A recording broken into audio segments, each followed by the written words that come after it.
Di pamlayaramnina nupadi ningthongne nupagidama mazan bling hapukte si kakpa loirabnina akhoi ji makhan ani khak semage nga yaiba toroga hap sembado adu semaroige jar ri tori maning khoi ri tayiri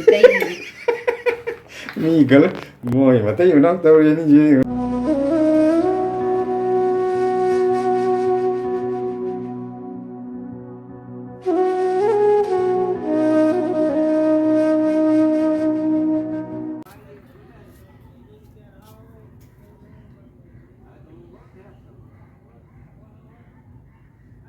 Hello mayang sidi umorok achar semge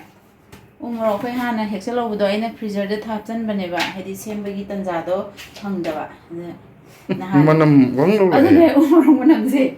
nahan ja sigi ligi jar nem ju lere e sem da sam thokki le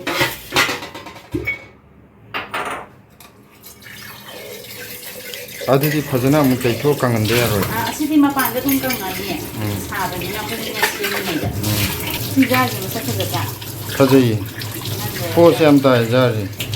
nang ji ai nang khali na ade ai di chipu thorakpada isi yare hamu katan ai di kakana bu choose tawadi ai ge no haininga leite haiba phajaba nga ta khanmani na pije morok si umorok manam ganam ko ani hana hekon mitadi kem nam dego chika tanga ba maro ngai nga angang la pudo ade morok si jam chawo na tamnya ne tara trying to mu hakrama par de morok mutum macha macha nan hekpudo ka pikna khai ge khra na apam ni kasu kaide nang ko su kai de ba kasu kaide apam mong de sem lore mayam nga sidi achar semder ge khoina achar semge na haibado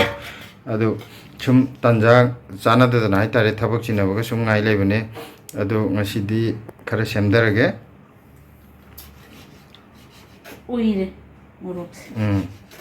hadi hek kana manam je iki jaba me awida ai du umorok si chaba tan lene jeka manam yang siba manam ji de ngauri mane umorok he charo bene atopu morok chaba se chaba chaing de ba mahau yok de ba morok atek pa gumba umorok se ha nunga hawe ajikti khoi achar je yam kai na di semaro kitang semge kai gino da khoi ju morok yam chaba na tam ne mayam semjela ga ju kai kana na tra silai ba ne magni morok cha ya da ba ngak ne ade u morok se ju palinga ji da kitang semjela thamor ga di hayeng ko na nong phatok chaninga ga ju adagi akhoi da la ko isinau jing khartang chamina ninga ga ju chak chaw ko pa matam da adagi sum khar semjel laga memory hoina ju natra akhoi semi ne achar ai si glove ama lei dia roida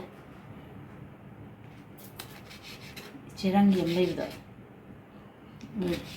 Kemis ki drona ya. Nate cherang ge na khoi ko ko sangbada ya hapapda. Ai ki joira umorok ki. Akhoi kanu gi de lerang ni kemis ki de lerang ni.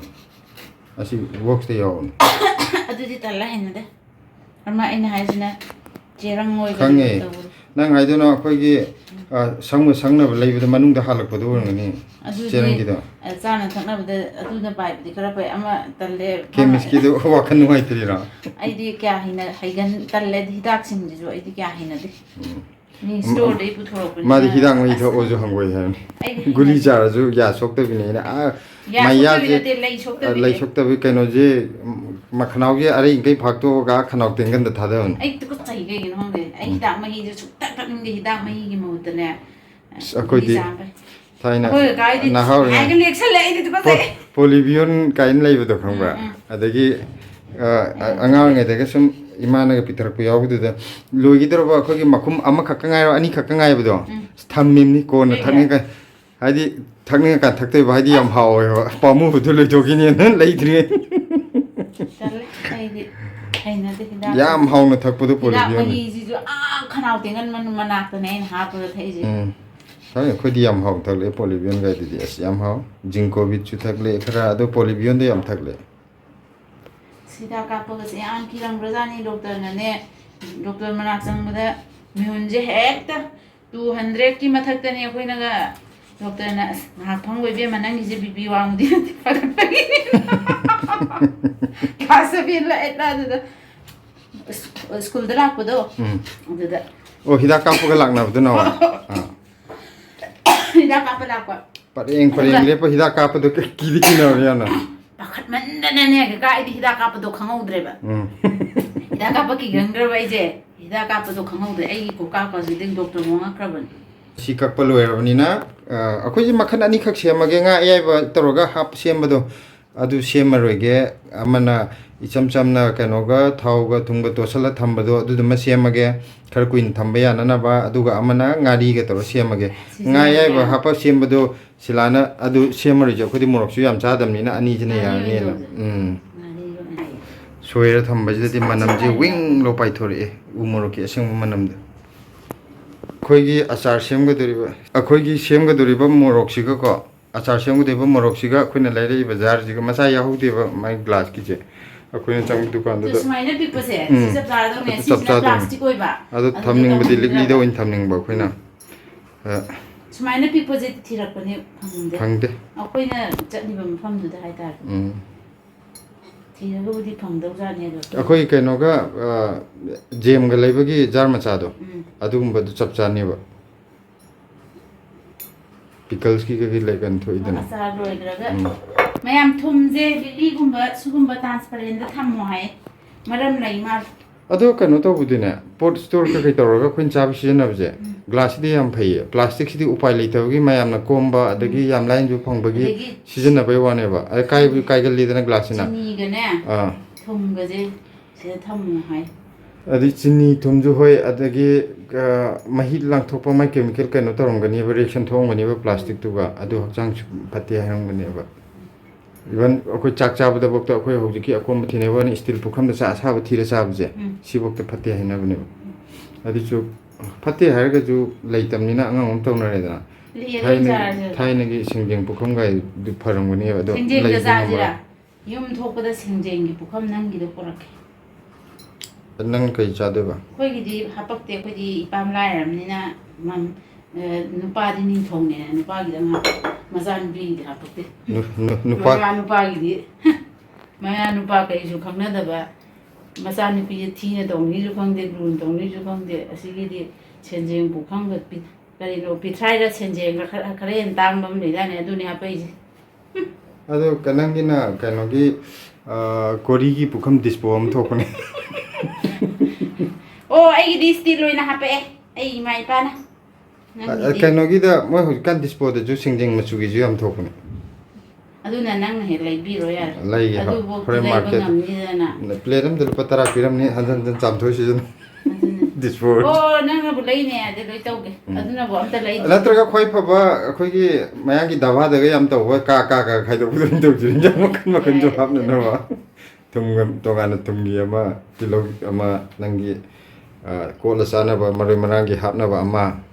chap chare do adu steel de ju thokan loi re hasi ta khan tum thong si ko yam ra tang ka store tong no ba ka su ka ti tang khaim taw bro ngari gi du ju dum ka su khina hu gi am tun cha do na tam ne store taw du ka su ka de ai mo manam ja ki ba meaw da ja ri tor him man ko yi tai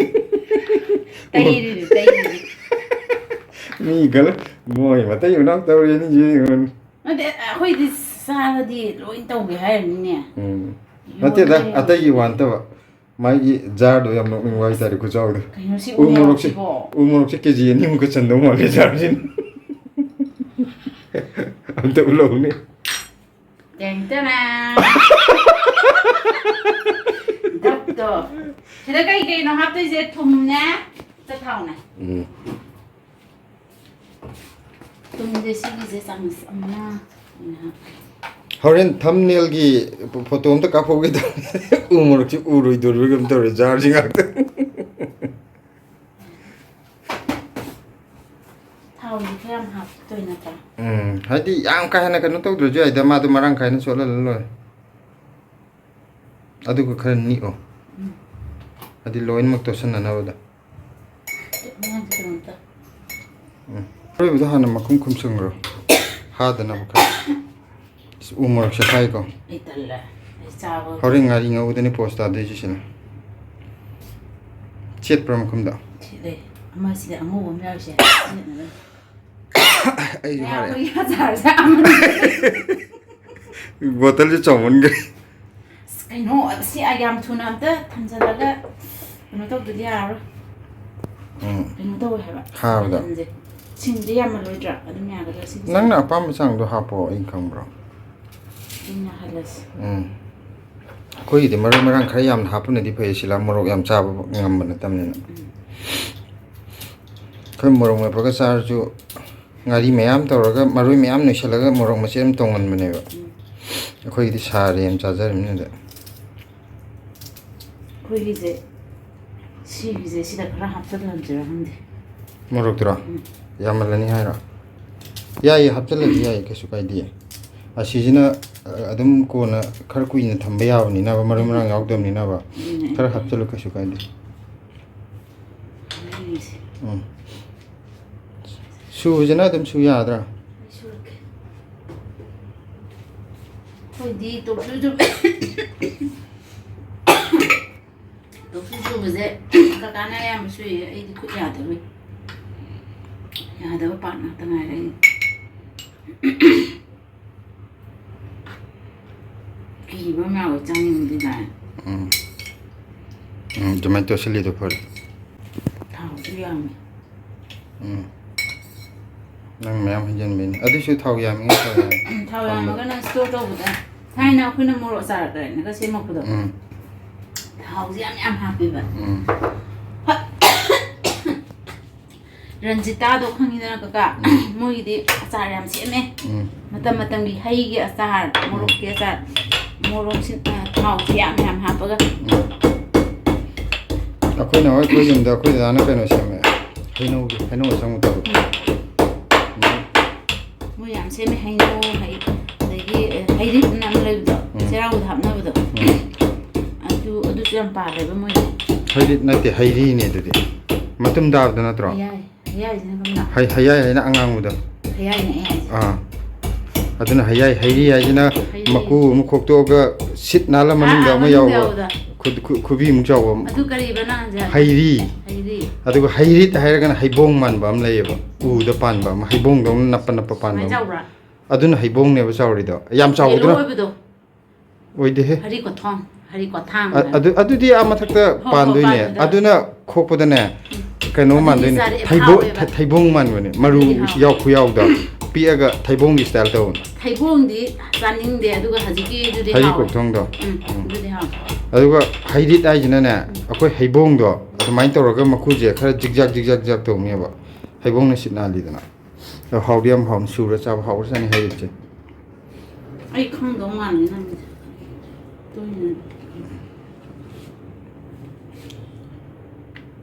ꯑꯗꯒꯤ ꯍꯩꯕꯥ ꯃꯍꯩ ꯁꯨꯔ ꯆꯥꯅꯕꯁꯦ ꯍꯩꯕꯣꯡ ꯍꯩꯕꯥ ꯃꯍꯩ ꯍꯩꯔꯤꯠ ꯃꯣꯏꯁꯤꯅ ꯁꯨꯔ ꯆꯥꯕꯗ ꯍꯥꯎꯔꯤꯁꯦ ꯍꯩꯕꯣꯡꯗꯤ ꯈꯪꯉꯦ ꯍꯩꯕꯣꯡ ꯑꯗꯨꯃꯥꯏꯅ ꯍꯩꯕꯥ ꯃꯍꯤꯁꯤ ꯈꯪꯗ꯭ꯔꯣ ꯍꯩꯕꯥ ꯃꯍꯤꯗꯤ ꯈꯪꯗꯦ ꯍꯩꯕꯥ ꯃꯅꯥꯗꯣ ꯅꯠꯇ꯭ꯔꯣ ꯍꯩꯕꯥ ꯃꯅꯥꯗꯨꯒꯤ ꯃꯈꯣꯡꯗꯅꯦ ꯁꯨꯛ ꯌꯥꯝ ꯆꯥꯎꯅꯤꯕ ꯃꯥꯅ ꯃꯅꯥꯗꯣ ꯃꯇꯨꯝ ꯇꯧꯔꯒ ꯍꯩꯕꯥ ꯄꯥꯝꯕꯤ ꯍꯧꯗꯕꯅꯤꯅ ꯑꯗꯨꯗꯤ ꯈꯪꯗ꯭ꯔꯦ ꯑꯩꯈꯣꯏꯗꯤ ꯍꯩꯕꯥꯒꯨꯝꯕꯁꯤꯗꯤ ꯂꯩꯔ ꯂꯣꯏ ꯆꯥꯏ ꯅꯣꯡꯃ ꯑꯃ ꯌꯨꯝ ꯂꯩꯉꯩꯗ ꯏꯃꯥꯅ ꯍꯩꯕꯥ ꯃꯅꯥ ꯍꯦꯛ ꯄꯨꯔꯛꯄꯗ ꯑꯩꯗꯤ ꯉꯛꯈ꯭ꯔꯕ ꯍꯥꯏꯗꯤ ꯄꯥꯝꯕꯤꯒꯗꯧꯕꯗꯤ ꯈꯪꯖꯗꯦꯕ ꯑꯩꯈꯣꯏ ꯏꯆꯦ ꯆꯧꯕꯤꯗꯤ ꯌꯥꯝ ꯆꯥꯎꯕ ꯎ ꯑꯃ ꯍꯧꯕꯅꯤ ꯍꯧꯕꯕꯨꯗꯤ ꯈꯥꯡꯉꯝꯗꯁꯨ ꯍꯧꯋꯦ ꯍꯥꯏꯕꯅꯦ ꯏꯅꯦ ꯆꯧꯕꯤꯒꯤꯗꯤ ꯎꯔꯛꯑꯦ ꯏꯆꯦ ꯆꯧꯕꯤꯗꯤ ꯌꯥꯝ ꯆꯥꯎꯕꯅꯤ ꯑꯗꯒꯤ ꯑꯩꯅ ꯄꯥꯝꯕꯤꯗ ꯉꯛꯏꯁꯦ ꯀꯔꯤꯕ ꯇꯤꯡꯒꯪ ꯄꯥꯝꯕꯤ ꯃꯨꯛꯊ꯭ꯔꯨꯕꯤꯔꯣ ꯅꯠꯇꯦ ꯃꯨꯛꯊ꯭ꯔꯨꯕꯤꯗꯤ ꯈꯪꯉꯦ ꯑꯁ ꯃꯅꯝ ꯅꯝꯊꯤꯕ ꯌꯣꯡꯆꯥꯛ ꯇꯧ ꯇꯧꯕ ꯑꯩꯈꯣꯏꯗꯤ ꯀꯥꯡꯍꯧ ꯌꯥꯝ ꯍꯥꯎꯋꯦ ꯈꯪ ꯄꯥꯝꯕꯤꯁꯨ ꯑꯩꯉꯣꯟꯗ ꯌꯥꯝ ꯉꯛꯆꯅ ꯊꯣꯛꯄꯗꯣ ꯎꯔꯛꯇꯕꯗꯣ ꯄꯥꯝꯕꯤ ꯂꯩꯔꯒ ꯆꯥꯔꯛꯄꯅꯤꯅ ꯈꯪ ꯄꯥꯝꯕꯤ ꯀꯥꯏꯁꯤꯗꯤ ꯀꯌꯥ ꯄꯥꯝꯕꯤ ꯈꯪꯗꯦꯕ ꯃꯌꯥꯝ ꯍꯧꯖꯤꯛ ꯊꯥꯎ ꯁꯥꯔꯦ ꯃꯌꯥꯝ ꯖꯤꯔꯥ ꯈꯤꯇꯪ ꯍꯥꯞꯀꯦ ꯎꯃꯣꯔꯣꯛ ꯑꯆꯥꯔ ꯍꯥꯏꯅ ꯑꯩ ꯃꯇꯨꯡꯗ ꯁꯦꯝꯃꯨ ꯌꯥꯝ ꯍꯥꯏ ꯍꯥꯏꯕ ꯃꯣꯔꯣꯛ ꯃꯅꯝꯁꯦ ꯐꯖꯅ ꯀꯟꯕ ꯋꯥꯅꯤ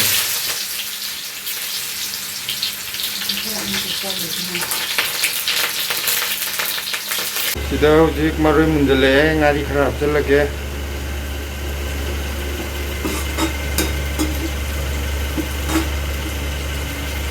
ꯉꯥꯔꯤꯁꯦ ꯃꯤ ꯌꯥꯝ ꯍꯥꯞꯄꯁꯨ ꯂꯩꯀꯣ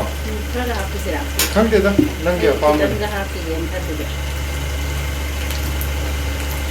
ꯑꯩꯈꯣꯏꯗꯤ ꯃꯣꯔꯣꯛ ꯌꯥꯝꯗꯕꯅꯤꯅ ꯑꯗꯨꯒꯤꯁꯨ ꯑꯌꯥꯝꯕꯅꯦꯗ ꯄꯣꯠꯇꯣ ꯌꯥꯝꯃꯗꯤ ꯌꯥꯝꯅ ꯇꯧꯒꯗꯕ ꯃꯣꯔꯣꯛ ꯀꯩꯝ ꯌꯥꯝꯗꯦꯕ ꯑꯩꯈꯣꯏꯒꯤ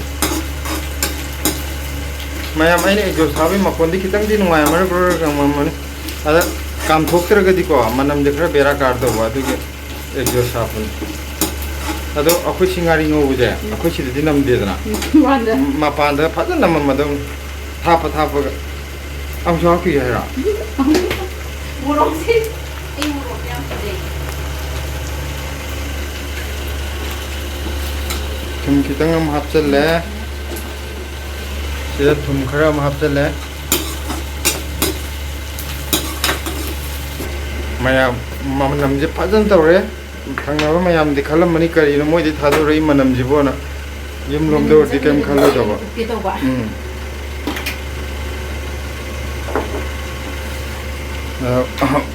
umorok hapchalage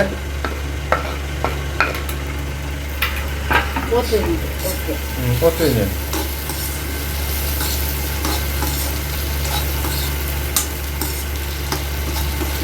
Singa umjala sembada hore mungkin atau kani pathar kani uba. Mayam singa akang thamage ekjose tharaga mai natra di hara ani